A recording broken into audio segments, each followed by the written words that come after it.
Hello everyone and welcome back to EnglishPod. My name is Marco. My name is Catherine, and today we have a wild lesson for you at the elementary level. That's right, we are actually going to visit a farm. So yeah, it's going to be fun. We're going to see a lot of animals.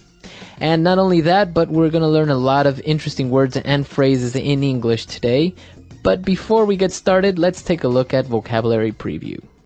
Vocabulary preview. Old MacDonald had a farm, E-I-E-I-O. And on his farm he had a duck, E-I-E-I-O. We're not going to be teaching you this song today. Don't worry. You don't have to listen to us sing. But we do have a great word to start us off. It's called, the word is country. The country. Okay, so you know country as like the United States, Mexico, China, etc. But in this case, we are going out to the country. Not out of the country, we're going out to the country.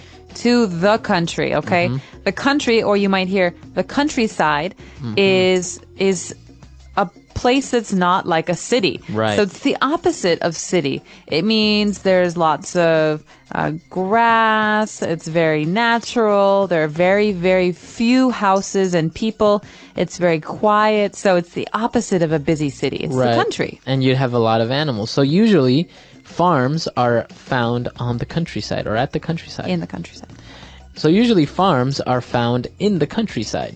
That's right. And I personally am a big fan because it's so quiet and peaceful. Very good. We can talk about that in a minute. Let's listen to today's dialogue first, and then we'll be back to talk about some of the words and phrases.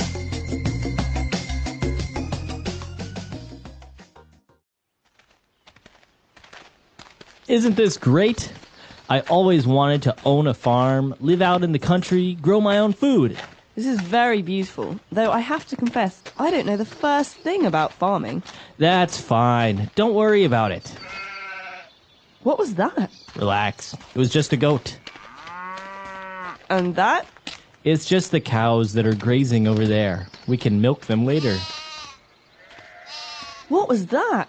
Honey, seriously, it's just a sheep. Relax. Relax. That was just the horses and donkeys that are in the stable. You know what? I don't think I can hack it out here in the countryside. I'm going back to the city.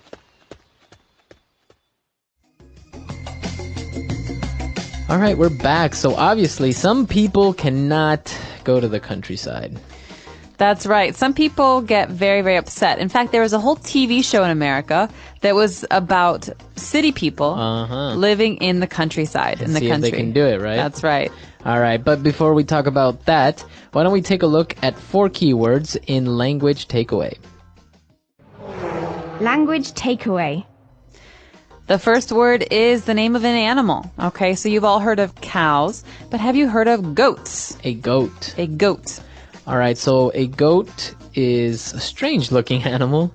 It's kind of skinny, and what do you get from a goat? You can actually drink goat's milk. Right. And many people like to eat goat's cheese, which is cheese made from goat's milk. Okay, so a goat, and we heard that the sound that a goat makes, so I think it's pretty clear what a goat is, and they're very common, as we say, in farms, such as sheep and horses, cows, etc. That's right, and normally, when they're in the wild, they like to live in rocky places, like mountains. Right, that's why they say they're very good climbers, because they don't fall off the mountains. All right, and well, if you have cows, then they're probably going to be grazing. Okay, so to graze is a verb. It's something we do. Well, we people don't do it. Animals do it. It's a way for us to describe how animals, like cows, eat. Means to eat grass. Okay, so if your cows or horses are grazing, that means they're eating grass somewhere out. That's right, they're walking, they stop, they eat some grass, they walk, they stop again. It's a very slow process. All right, so cows are usually grazing out in the countryside, and well, once they finish grazing and they get all fat, then in the mornings you have to milk them. Okay, so we drink milk. Milk is a thing, but it's also a verb. So to milk something. All right, and if you milk a cow is when you extract the milk, the liquid from them, right? That's right. So underneath a cow, there's an udder, or there Underneath the cow, there are udders, which you have to squeeze with your hands to make the milk come out. Okay. Okay, and An this interesting is word as well, udder, right? Udder. It's like that big bag full of milk. exactly. So to milk a cow. All right. And you have cows out in the fields grazing, and probably your horses and donkeys are going to be in the stable. The stable is a place, okay? So this is something that's often found on farms, where the horses or the cows live. It's a structure, it's a building for those animals. Okay, so they're probably separated in different little rooms or compartments, and that's called a stable. So as you say, you usually find horses and cows and donkeys in there. That's right. So a stable is a way to protect animals from the weather. All right, very good. So 4 key words there, as we just saw. Why don't we listen to this dialogue again, and we'll be back soon. Isn't this great? I always wanted to own a farm, live out in the country, grow my own food. This is very beautiful, though I have to confess, I don't know the first thing about farming. That's fine. Don't worry about it. What was that? Relax. It was just a goat. And that? It's just the cows that are grazing over there. We can milk them later. What was that? Honey, seriously, it's just a sheep. Relax. Relax. That was just the horses and donkeys that are in the stable. You know what? I don't think I can hack it out here in the countryside. I'm going back to the city. All right, we're back. So now let's take a look at Fluency Builder. Fluency builder. You know, Marco, I have to confess, What? I love Fluency Builder. All right, and that's our first phrase for today. I have to confess. Okay, so to confess is to tell someone something that's a secret. Okay, so we can confess with a priest. No, so we can confess to a priest. We can confess a secret to a friend. Okay. But I have to confess is a very common phrase. It's a way for us to start a sentence. I have to confess. Right, so you're saying, I have to be honest with you. I have to tell you the truth. Exactly. So I have to confess, I'm not a huge fan of that sweater. Okay. So I have to be honest. I really don't like your sweater. This is a way for us to be more polite when we're saying something that's Right. negative. And in this case, it was the girl who was confessing, and what she confessed is her second key phrase. I don't know the first thing about farming. Okay, so I don't know anything about farming is another way we could say this, or I don't know a thing about farming, but I don't know the first thing about farming means I don't even understand what a farm is. Okay, Right. The first thing is, what is a farm? I don't even understand what a farm is for. This is a way for us to say, I don't know anything at all about this. And if we change the noun, right, and we can say, for example, I don't know the first thing about cars. So I have no idea what models they are or what type of engine they have. I don't know the first thing about cars. All I know is how to turn them on. Right, right. Or I don't know the first thing about wines. I'd love to learn about wine, but I don't know the first thing about it. Okay, so it's a phrase that you can use with many, many different nouns, right? I don't know the first thing about architecture. I don't know the first thing about English.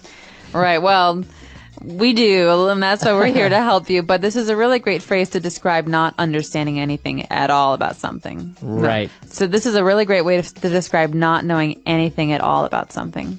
Okay, and well, obviously, since she didn't know the first thing about farming, she ended up leaving, and she said, you know what? I don't think I can hack it out here in the countryside. Okay, so I can hack it, he can't hack it. We use this with the verb to be able to, and it means, I don't think I can do this. I think this is too hard. Or Okay. maybe if somebody quit, right, after a week at the office, and you can say he couldn't hack it. He couldn't hack the pressure, and he left. Exactly. So that means to handle, or to be able to handle, or to withstand. So I just don't think I can hack the cold. Right? I can't handle the cold. It's too cold here. I'm moving somewhere warm. All right, so I'm sure you guys will be able to hack our dialogue one last time. So let's listen to it, and we'll be back.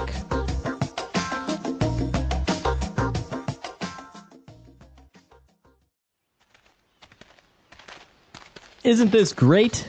I always wanted to own a farm, live out in the country, grow my own food.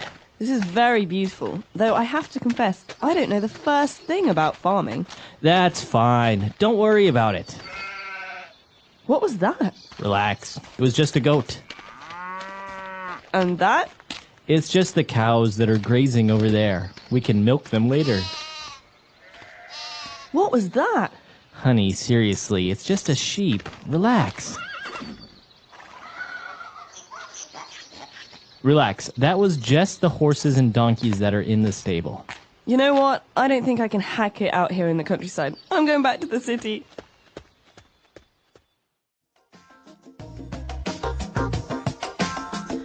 All right, we're back. So, as you said, you're a fan of the countryside and about farming, right?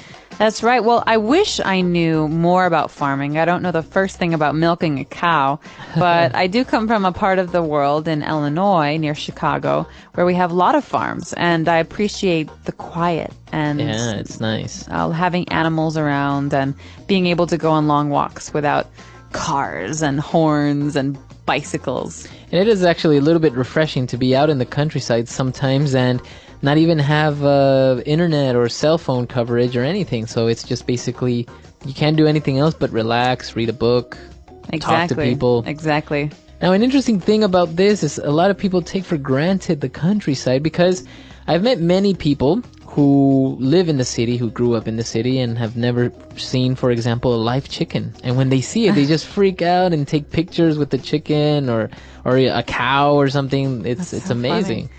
That's really funny. Well, I think it's very valuable I think there are very valuable skills that you learn being out in the countryside, like how to cook for yourself. Right. There's no one else who can cook for you, or how to get food from animals. Or maybe you can't even use a microwave, so how do you cook without a microwave or something? That's right. And I think the biggest problem for city people when they come to the countryside is that it's dirtier. Mm-hmm. You know, you get mud and there are bugs, and I imagine some of our coworkers here having a very hard time in the countryside. Yes, indeed. So why don't you guys come to our website, EnglishPod.com. Let us know what you think about this. Maybe you're very familiar with the countryside or have a relative who's a farmer. It's great. So visit us, EnglishPod.com, and if you have any questions or comments, you can leave them there as well. Can't wait to hear from you. Happy studies. Bye, everyone. Bye.